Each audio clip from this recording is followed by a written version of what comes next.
एक आला अफसर की नाजो पली बीवी देवी ठाकुर ने आज एक बार फिर पति की थाली में जली हुई दाल रोटी के साथ साथ रात की बासी सब्जी परोस दी। अफसर पति ने कहा, देवी जी, कुछ तो मेरी अफसरी का ख्याल करके ताज़ा भोजन खिला दिया होता। जली हुई दाल रोटी खाते देखकर क्या तुम्हें नहीं लगता कि मैं अफसर नहीं बल्कि कोई चपरासी हूँ? देवी ठाकुर बोली, अफसरी का इतना ही रुतबा है तो घर में काम करने वाले एक चपरासी का इंतजाम क्यों नहीं करते? तुम्हें पता है ना कि अफसरों की बीवियां किटी पार्टियों में जाती हैं। क्या तुम नहीं चाहते कि मैं भी उन पार्टियों में जाऊं? दफ्तर में एक आध दिन में कोई नया चपरासी आ जाएगा, समझ लो, वह तुम्हारा और तुम्हारे घर का सारा काम करेगा, मगर फिलहाल कुछ दिनों तक तो अपने हाथ से ढंग का खाना खिला दो। आखिर मैं पति हूं तुम्हारा। बहुत ही खुशामद वाले अंदाज में अफसर पति ने कहा।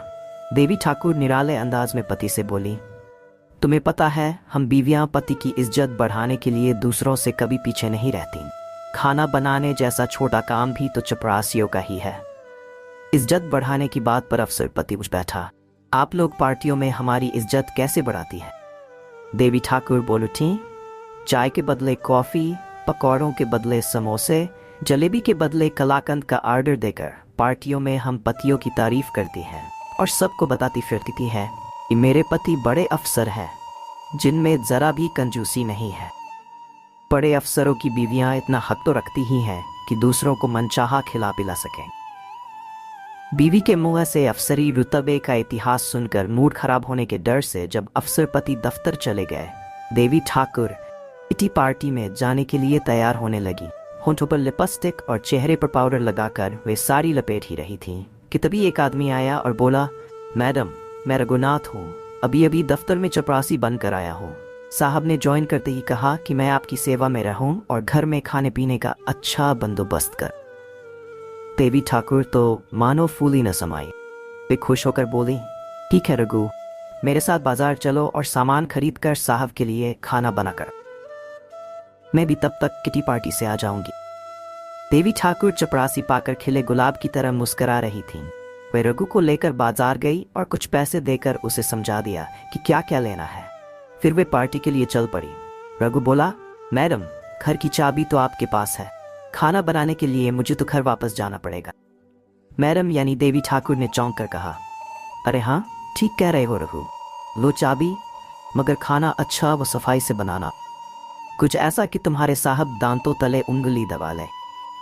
रघु ने कहा, मैडम आप बेफिक्र रहें, मैं ऐसा खाना बनाऊंगा कि आप दोनों ही हैरान रह जाएंगे।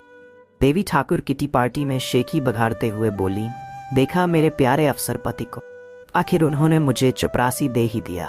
मुझसे इतना प्यार करते हैं कि घर का कोई कामकाज करने ही नहीं देते। इतना ख्याल रखते हैं कि दफ्तर के चपरासी को ही मेरी सेवा के लिए भेज दिया। देवी ठाकुर की फूली छाती देखकर उनकी सहेलियां मीना, लीता व गीता कुछ जेंप सी गईं।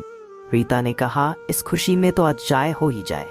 देवी ठाकुर बोली, चाय क्यों, मेरी ओर से समोसा, कलाकंद और कॉफी की शानदार पार्टी लो। एक बड़ा सा ऑर्डर देकर देवी ठाकुर ने अपना सीना ऐसे तान लिया मानो उन्हें चपरासी नहीं कोई गड़ा हुआ खजाना मिला हो। पार्टी के बाद शाम को जब देवी ठाकुर घर लौटी तो अफसर पति को उदास बैठा देखकर पूछा, हाँ है रघु, दिखाई नहीं दे रहा है, खाना तो खा लिया होगा आपने? उनके सवालों पर चकरा कर अफसर पति ने पूछा, कौन रघु, कैसा रघु? मुझे किसी रघु का पता नहीं। यह सुनकर देवी ठाकुर का माथा ठनका। छत से कमरे में जाकर उन्होंने तिजोरी देखी। तिजोरी के रुपयों का कहीं अता पता न था। वे रोने लगी। रघु चकमा देकर चंपत हो गया था। वे रोते रोते बोली, रघु रुपए लेकर रफू चक्कर हो गया है। देवी, छोड़ो भी रघु का चक्कर और खाना खा लो, मैं होटल से ले आया हूँ। अफसर पति ने टूटे दिल से अपनी पत्नी को समझाते हुए कहा, आपका समय निकलकर हमारे साथ था, इसके लिए आपका धन्यवाद। अगली बार फिर से मिलते हैं नए और रोचक वीडियो के साथ। चैनल को सब्सक्राइब करना न भूलें। धन्यवाद और शुभकामनाएं।